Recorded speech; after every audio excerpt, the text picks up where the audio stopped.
Hello friends, आशा करता हूँ आप सभी अच्छे होंगे। जैसा कि आज का हमारा टॉपिक है जनरल साइंस। जनरल साइंस में है बायोलॉजी, जो कि आज के दौर में विभिन्न कंपटीशन जैसे रेलवे हो गया, एसएससी हो गया, चाहे कोई भी एग्ज़ाम हो गया, इंस्ट्रक्टर हो गया, जो भी एग्ज़ाम होता है उसमें बायोलॉजी का एक अहम भूमिका होता है। उसमें क्या है कि बायोलॉजी का जो ह्यूमन नेचर वाला, ह्यूमन से रिलेटेड जो भी टॉपिक होते हैं वो काफ़ी भूमिका निभाता है। इसी को देखते हुए हमने बायोलॉजी का ये सीरीज शुरू किया है, जिसमें हमारा ये पहला लेक्चर है। और चलिए आज का ये पहला लेक्चर शुरू से देखते हैं। पहले हम ये जानेंगे कि किसी भी चीज़ को पढ़ने के लिए उसका बेसिक क्या होता है। इस प्रकार हमें मानव से रिलेटेड जो भी जानकारी है, सामान्य जानकारी जो कि हमारे परीक्षाओं में बहुत ही ज़्यादा आता है, उसको समझने से पूर्व पहले जीव की उत्पत्ति किस प्रकार हुई इसे समझा जाता है। देखिए, जीव की उत्पत्ति कैसे हुई, तो यहाँ से जीवन की उत्पत्ति देखिए कैसे होगी। जैसा कि पहले निर्जीव से सजीव की उत्पत्ति कैसे हुई, इसको समझने से पहले एक 1924 में AI ओपैरिन, जो कि रूस के वैज्ञानिक थे, उन्होंने अपना एक मटेरियलिस्टिक थ्योरी नाम की एक ओरिजिन ऑफ द लाइफ एक बुक है उनका, जो उसमें उन्होंने बताया है। ठीक, तो उन्होंने अपने उस materialistic theory the origin of life में जो बुक है उनकी, ओपैरिन साहब की, तो उसमें एक बिग बैंग थ्योरी है। उस बिग बैंग थ्योरी के अनुसार जो हमारा ब्रह्मांड का निर्माण हुआ है वह करीब 10.5 अरब वर्ष पूर्व, अर्थात 10.5 वर्ष पूर्व ब्रह्मांड बना। ठीक है, यानी कि 15 अरब वर्ष पूर्व, देखिए आप लोग, 15 अरब वर्ष पूर्व बिग बैंग यानी महाविस्फोट हुआ। ठीक, उस विस्फोट के बाद ब्रह्मांड बना। जैसा कि आप सभी यहाँ से देख सकते हैं कि हमारे इस वर्तमान समय में जो कि एक छोटा सा परमाणु ऊर्जा बिजली घर होता है, जो कि वर्तमान में एक मुंबई में है, तारापुर में, वहाँ पर मान लीजिए कि एक छोटे से परमाणु का टुकड़ा होगा, वो बहुत इतना ज़्यादा जब विस्फोट होता है तो इतना ज़्यादा एनर्जी रिलीज करता है अपने अंदर से कि जैसे अब परमाणु बम देख लीजिए, छोटा सा रहता है, पूरा शहर का शहर, देश का देश तबाह करने के लिए वो सक्षम होता है। सोचिए कितना उसमें ताकत होती है उस छोटे से परमाणु बम में। तो इसी प्रकार वैसे ही एक महाविस्फोट जब हुआ, 15 अरब वर्ष पूर्व एक बिग बैंग मतलब महाविस्फोट हुआ।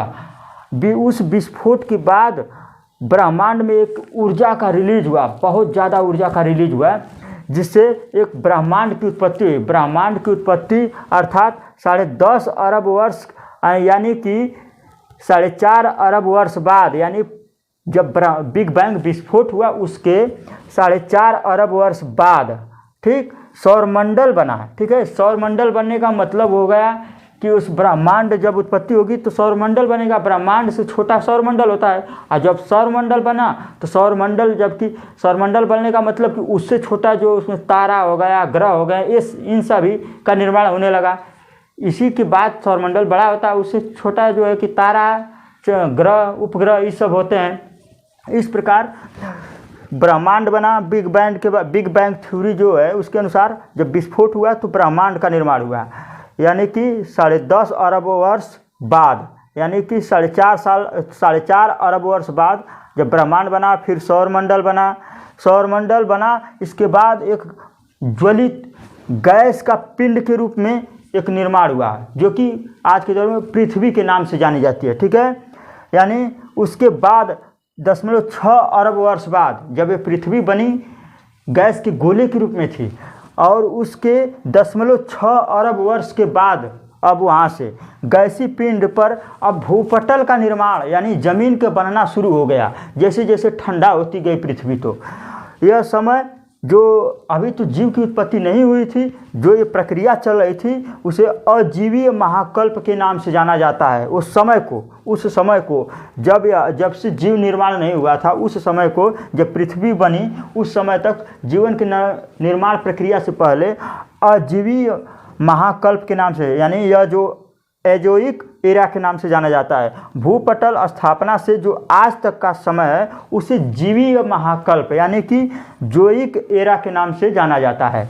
तो देख सकते हैं वर्तमान में वर्तमान से 3.8 अरब वर्ष पूर्व आर्कीय जोईकल्प महाकल्प में जीवन की उत्पत्ति हुई आदि महासागर में। यहाँ तक देख सकते हैं।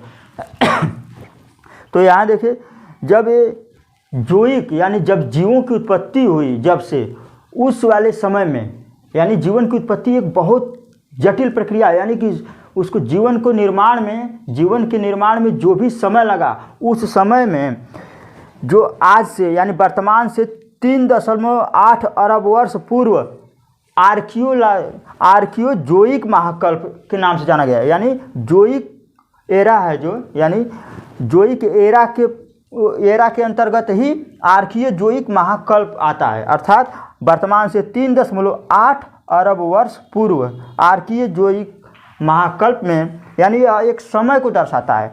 उसी समय में जीवन की उत्पत्ति आदि महासागर में हुई। तो आदि महासागर मतलब समुद्र का जो निर्माण हुआ, वह शुरुआत में, प्रारंभ का मतलब होता है आदि, ठीक। वह शुरुआती जो महासागर था उसमें जीवन की उत्पत्ति हुई। अब शुरुआती में महासागर बना कैसे, इसको आगे समझते हैं।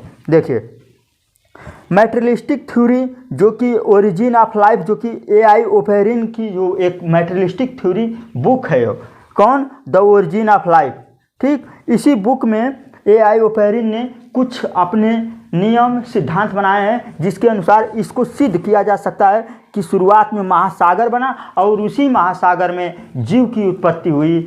तो आइए देखते हैं। तो इनके अनुसार इन्होंने, ए.आई. ओपेरिन ने कहा कि जीवन की उत्पत्ति कार्बनिक रसायनों की रासायनिक उद्विकास के फलस्वरूप हुई। अर्थात रासायनिक एवोल्यूशन, जो विकास की प्रक्रिया होती है ना, रासायनिक जो प्रक्रियाएं होती है, उसे होती एक ऐसा विकास हो जाता है, जैसे आज का युग जैसे विकास होते चला जाता है और टेक्नोलॉजी इतना बढ़ती चली जाती है कि बहुत बड़ा चीज़ बहुत छोटे में हो जा रहा है। इसी प्रकार इसी विकास की प्रक्रिया को एवोल्यूशन के नाम से जाना जाता है। अर्थात हमारे जीवन की जो उत्पत्ति हुई है इस धरती पर, वह एक रासायनिक अभिक्रिया का उद्विकास के फलस्वरूप हुआ है, ठीक है। यहाँ से समझ सकते हैं, इस बात को देख लीजिए आप लोग, ठीक है। तो इस प्रकार जब यह घूर्णी गैसीय प्रज्वलित जो पिंड थी, ठीक है, उसका तापमान धीरे धीरे क्या हुआ, उस समय तो पहले जब पिंड था तो 3000 डिग्री सेंटीग्रेड से 6000 डिग्री सेंटीग्रेड उस समय तापमान था, ठीक है। ओपेरिन के अनुसार उस गैसीय पिंड के वातावरण में अन्य तत्वों के अलावा जीव द्रव्य के तत्व भी मौजूद थे। समझिए आप लोग, जैसे हमारा जो शरीर है, चाहे कोई भी पदार्थ हो, जीवीय पदार्थ, एक उसका सबसे छोटा कण कोशिका होता है। वह कोशिका, जैसे हमारा शरीर जो भी काम करता है, हमारे शरीर को एनर्जी की आवश्यकता होती है। हम एनर्जी के बाद जो हमारे शरीर के अंदर वेस्ट मटेरियल बनता है, उसको हम अपने शरीर के माध्यम से, पसीने के माध्यम से, मल मूत्र के माध्यम से बाहर निकालते हैं। अर्थात ये सारी प्रक्रियाएं कोशिका के अंदर भी होती है। हमारे शरीर में अनेक भाग हैं जो कि अलग अलग भाग हैं, उनका अलग अलग काम होता है। उसी प्रकार जो कोशिका है एक जीव का छोटा सा भाग होता है, सबसे छोटा। बहुत सारी कोशिकाएं मिलकर एक जीव जब बनता है तो उसमें सब मौजूद हमारा, यानी एक जीव का सभी गुण एक कोशिका के अंतर्गत पाया जाता है, ठीक है। देखिए, तो वो कोशिका जो होती है, कोशिका के अंतर्गत एक जीव द्रव्य होता है, और वह जीव द्रव्य में जब वैज्ञानिकों ने देखा तो जो उसके अंतर्गत जितने भी रासायनिक तत्व पाए गए उस जीव द्रव्य में, यानी जो कोशिका था छोटा सा, उसके अंतर्गत जितने भी जीव द्रव्य पाए गए, रासायनिक तत्व जो भी पाए गए, वह उस जो पिंड का गैसीय पिंड था, जो उस समय पृथ्वी का जिस समय निर्माण हुआ था, उस वातावरण में सभी मौजूद थे। भाई, अन्य तत्व भी मौजूद थे। इसके अलावा जो कोशिका में पाए जाने वाले तत्व थे, वो भी उस वातावरण में क्या थे, मौजूद थे। जब वातावरण में जीव के जितने सारे ये तत्व हैं सभी मौजूद हैं, तो जाहिर सी बात है कभी न कभी कैसे भी न कैसे करके एक दिन क्रिया आपस में करके जीव का निर्माण होना है, ठीक है। तो इस प्रकार जो जीव द्रव्य के तत्व हैं मूल रूप से, जैसे हाइड्रोजन हो गया, कार्बन हो गया, नाइट्रोजन हो गया, सल्फर हो गया, फास्फोरस आदि जितने, ठीक है। अब इस पृथ्वी का जो गैस के रूप में प्रज्वलित थी और इतनी गर्म थी, उसमें क्या हुआ कि धीरे धीरे तापमान ठंडा होता गया और एक पृथ्वी का सही रूप से निर्माण जब हुआ तो उसमें इन सारे तत्वों का अंततः परमाणु परस्पर आपस में क्रिया करके कार्बनिक और अकार्बनिक यौगिक बने। जो इस पृथ्वी के वातावरण में जो भी तत्व मौजूद थे वो जब तापमान ठंडा होता चला गया तो वे क्या काम किए कि आपस में क्रिया किए। आपसी क्रिया के फलस्वरूप बहुत सारे क्रिया मतलब यौगिक बनाए, कार्बनिक यौगिक, अकार्बनिक यौगिक। जैसा कि हम कहे ही हैं कि यहाँ पर जीवन की उत्पत्ति रासायनिक उद्विकास का फलस्वरूप हुई है, उद्विकास के फलस्वरूप हुई है। अर्थात यही तो रासायनिक क्रिया देखिए, जैसे जैसे पृथ्वी ठंडा होती जा रही है और उसमें मौजूद जो वातावरण में तत्व हैं वो क्या कर रहे हैं, आपसी क्रिया से, रासायनिक क्रिया से कार्बनिक और अकार्बनिक यौगिक बना रहे हैं। और इसी प्रकार आदि वायुमंडल का निर्माण होता है। आदि वायुमंडल मतलब पृथ्वी के आसपास का जो वायुमंडल है वह शुरुआत में जब बना, ये रासायनिक क्रियाओं के बाद जो यौगिक बने कार्बनिक, तो वो क्या थे, वायुमंडल में पाए जाने लगे ये सब यौगिक। तो यहाँ पर देख सकते हैं कि जो आदि युग मतलब प्रारंभ का वायुमंडल प्राप्त हुआ। और आज के डेट में जो वर्तमान समय में यहाँ पर वायुमंडल हम लोग देखते हैं उसका ठीक विपरीत देखिए। उस समय का वायुमंडल अपचायक था और इस समय का जो वायुमंडल है वह आक्सीकारक है इस समय का, और पहले अपचायक था। अर्थात उसमें जो पहले का वायुमंडल था उसमें हाइड्रोजन इतनी सारी मात्रा में थे, ठीक है। जैसे हाइड्रोजन में क्या हुआ कि हाइड्रोजन बम का नाम सुने होंगे आप लोग। हाइड्रोजन बम जब उसको नाभिकीय संलयन प्रक्रिया आप लोग पढ़ेंगे तो जान जाएंगे, नाभिकीय संलयन प्रक्रिया पे आधारित होता है ना हाइड्रोजन बम। जब वो विस्फोट होता है बहुत सारी ऊर्जा का रिलीज करता है और आपस में छोटे छोटे कण मिलकर बड़े कण का निर्माण करते हैं और इस प्रक्रिया में वो ऊर्जा भी रिलीज करता है। इस प्रकार से जब उस समय आदि वायुमंडल का निर्माण हुआ, यानी शुरुआती का वायुमंडल जब बना, उसमें हाइड्रोजन इतनी ज़्यादा मात्रा में थे कि उस समय के युग में, उस समय में जो वायुमंडल था उसमें उपस्थित जो ऑक्सीजन के अणु थे वो हाइड्रोजन के साथ क्रिया करके H2O बना लिए, ठीक। और पृथ्वी चूँकि उस समय बहुत गर्म थी तो इस प्रकार वह सीधा O2 के रूप में, यानी ऑक्सीजन के रूप में, शुद्ध रूप में, स्वतंत्र रूप में न हो करके वह क्या थे, H2O के वाष्प के रूप में थे उसमें, ठीक है। ताप ज़्यादा होने के कारण H2O वाष्प के रूप में थे प्रारंभ में, ठीक है। प्रारंभ में जो जल बना था, जो हाइड्रोजन उसमें बहुत ज़्यादा मौजूद था और हाइड्रोजन उस समय बहुत ज़्यादा क्रियाशील था।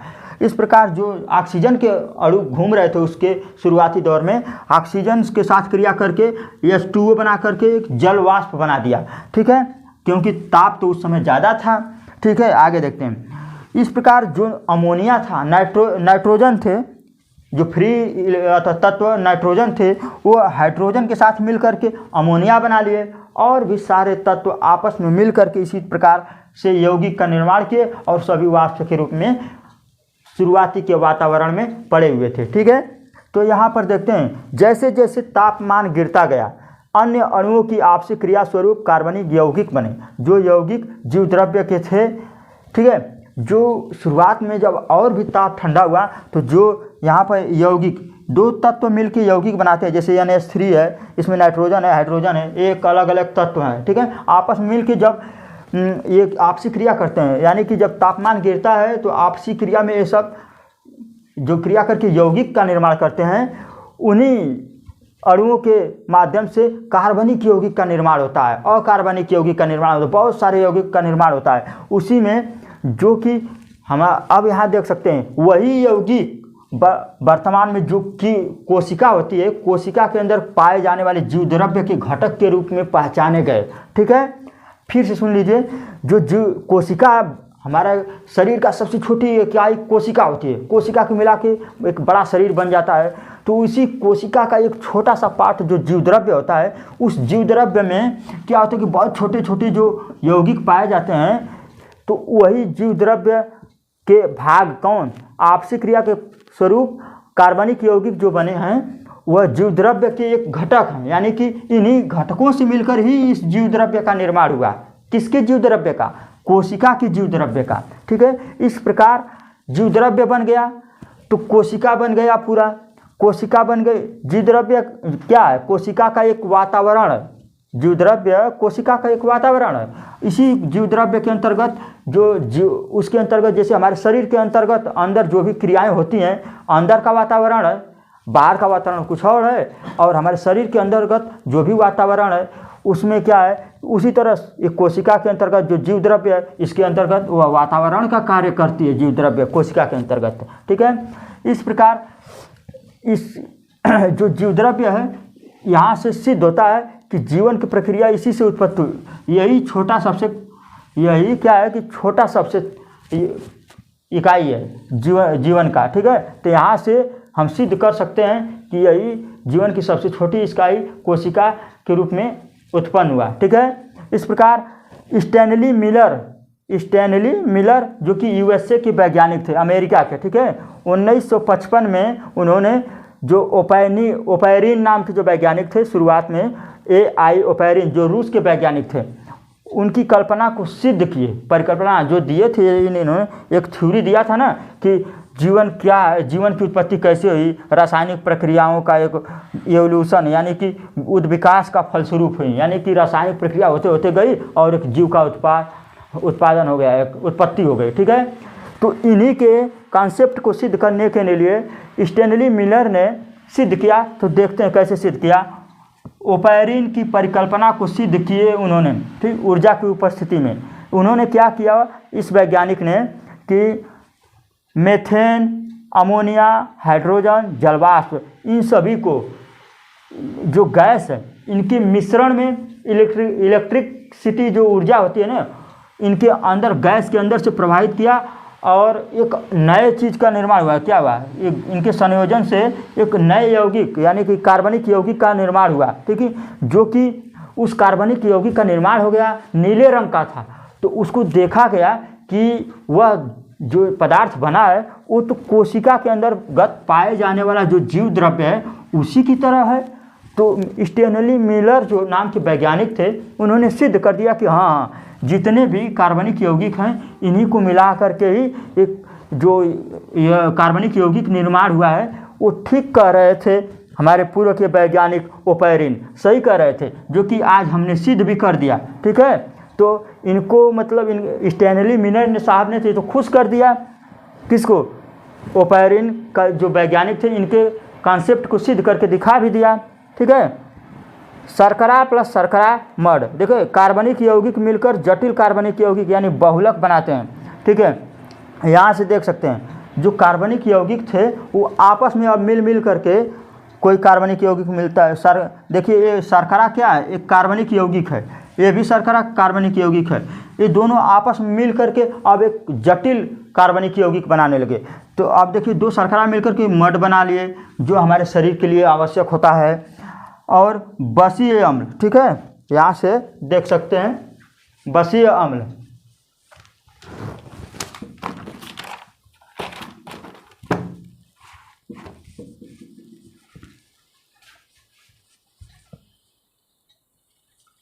इस प्रकार देखिए यहाँ पर जब कार्बनिक यौगिक बन गए और भी ज़्यादा जटिल प्रक्रिया होनी शुरू हुई।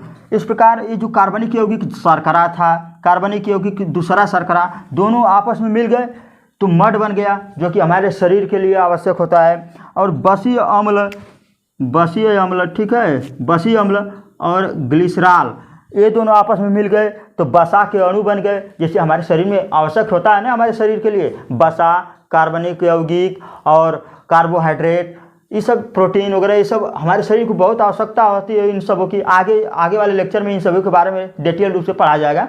इससे पहले आप लोग समझ लीजिए, ये जो कार्बनिक यौगिक है ना, एक कार्बनिक यौगिक छोटे छोटे आपस में मिल करके एक बड़े जटिल यौगिक बनाते हैं। तो क्या बन गया, ग्लिसरॉल और वसा अम्ल मिल करके वसा अणु का निर्माण कर दिया। ठीक है, और इस प्रकार और प्रोटीन्स और न्यूक्लियो अम्ल मिल करके न्यूक्लियो प्रोटीन्स का निर्माण कर दिया। न्यूक्लियो प्रोटीन्स, ये देखिए ये सबसे महत्वपूर्ण है, न्यूक्लियो प्रोटीन्स जिसमें अपने जैसा दूसरा बनाने का गुण यानी सेल्फ डुप्लीकेशन की प्रॉपर्टी होती है। ठीक है, ये जो न्यूक्लियो प्रोटीन्स बना बाद में जो जटिल यौगिक एक दूसरे प्रकार का ये है न्यूक्लियो प्रोटीन, अर्थात प्रोटीन प्लस न्यूक्लियो अम्ल, ये दोनों मिलकर के न्यूक्लियो प्रोटीन बनाए। यही न्यूक्लियो प्रोटीन ऐसा है जो कि अपने जैसा दूसरा यौगिक निर्माण कर सकता है खुद से। जैसे एक जीव अपने जैसा दूसरा जीव निर्माण करता है ना, वैसे ही न्यूक्लियो प्रोटीन्स भी अपने जैसा दूसरा कोशिका बनाने में सक्षम था, जो कि सेल्फ डुप्लीकेशन प्रॉपर्टी इसके अंदर थी। ठीक है, इसके बाद देखा गया कि इस न्यूक्लियो प्रोटीन्स के ऊपर एक झिल्लीदार कोशायुक्त मटेरियल तो पदार्थ ऊपर से था, तो झिल्ली युक्त कोशिका रूपी आदि जीव का निर्माण हुआ। इसी प्रकार जब इस न्यूक्लियो प्रोटीन्स के रूप में उस बना, जब न्यूक्लियो प्रोटीन्स यहाँ पर जटिल यौगिक का निर्माण हुआ न्यूक्लियो प्रोटीन्स, तो ये देखा गया कि उसके ऊपर एक झिल्ली है और वह कोशिका के रूप में है। उसको देखा गया जब, तो कोशिका के रूप में दिखाई दे रहा था। जो आज के रूप में कोशिका हम लोग को खोजा गया है, उसी कोशिका से ये कोशिका जो है न्यूक्लियो प्रोटीन्स की काफ़ी मिलती जुलती है। ठीक है, उसी प्रकार हम वहीं से व्यक्त करते हैं अपनी मतलब ज्ञान के अनुसार कि वही प्रारंभिक यानी जीव के रूप में जाना गया। न्यूक्लियो प्रोटीन्स को ही आदि जीव के रूप में पहचाना गया। ठीक है, कि यहीं से जीव का निर्माण हुआ, इसीलिए इसके आदि जीव का संज्ञा दी गई है। ठीक है, जो नीले हरे शैवाल की तरह थे लगभग, जो ये न्यूक्लियो प्रोटीन्स थे आदि जीव के रूप में पहचाने गए, ये क्या थे कि जो आज के हमारे देखते हैं गांव घर के अगल बगल में जो पानी के ऊपर तो काई जैसा पतला सा एक लेयर दिखाई देता है, तो छोटे छोटे हरे हरे वो क्या होते हैं, एक पौधे टाइप होते हैं, वो नीले हरे शैवाल के नाम से जाने जाते हैं। उसी टाइप के ये थे जीव। ठीक है, तो नीले हरे शैवाल की तरह थे ये जीव। प्रकाश संश्लेषण क्रिया द्वारा O2 बनाकर वायुमंडल को अपचायक से ऑक्सीकारक बना दिया। अब सोचिए, जो ये जीव आदि जीव की उत्पत्ति हुई न्यूक्लियो प्रोटीन्स के द्वारा, वो क्या थे, नीले हरे शैवाल की तरह थे, अर्थात यह एक पौधे की श्रेणी में थे। तो पौधा क्या करता है, जाहिर सी बात है, पौधे अपना भोजन प्रकाश संश्लेषण की क्रिया से बनाते हैं, और प्रकाश संश्लेषण की क्रिया में क्या करते हैं, पौधे ऑक्सीजन छोड़ते हैं, और हम लोग क्या करते हैं, हम लोग ऑक्सीजन को ग्रहण करते हैं, कार्बन डाइऑक्साइड को छोड़ते हैं। इस प्रकार देख सकते हैं कि जो ये पौधा जिस प्रकार ऑक्सीजन को छोड़ता है, उसी प्रकार ऑक्सीजन अपना भोजन बनाने के लिए यह नीला हरा शैवाल की तरह जो जीव था आदि जीव, वह क्या किया कि शुरुआत में प्रकाश संश्लेषण क्रिया द्वारा अपना भोजन बनाया और O2 यानी कि ऑक्सीजन बना करके वो रिलीज कर दिया वायुमंडल में, और खुद अपना विकास करने लगा। इस प्रकार ऑक्सीजन बना करके यह नीला हरा शैवाल वायुमंडल में छोड़ता गया। इस प्रकार शुरुआत का जो वायुमंडल, जो पहले ऑक्सीजन उसमें नहीं थे, वो तो हाइड्रोजन उससे आपस में क्रिया करके जल बना लिया था। इस प्रकार ऑक्सीजन की फ्री अवस्था में वायुमंडल में थे ही नहीं।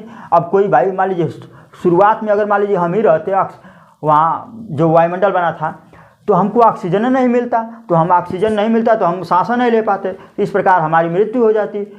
तो इस प्रकार शुरुआत के दौर में ऑक्सीजन फ्री अवस्था में नहीं था। अब देखो, जब पहले ऑक्सीजन क्या थे, ऑक्सीजन पहले हाइड्रोजन से क्रिया करके जल के रूप में था, अब जल के रूप में था। इसके बाद उसी जल में जो ये न्यूक्लियो प्रोटीन बना, न्यूक्लियो प्रोटीन एक ऐसा जीव था, उसी जल में रहकर अपना एक प्रकाश संश्लेषण क्रिया से क्रिया करके ऑक्सीजन को निकाल दिया बाहर। और इस प्रकार शुरुआत में ऑक्सीजन फ्री अवस्था में नहीं था, और लास्ट में आकर के ऑक्सीजन क्या हो गया, फ्री अवस्था में जमा होने लगा वायुमंडल में।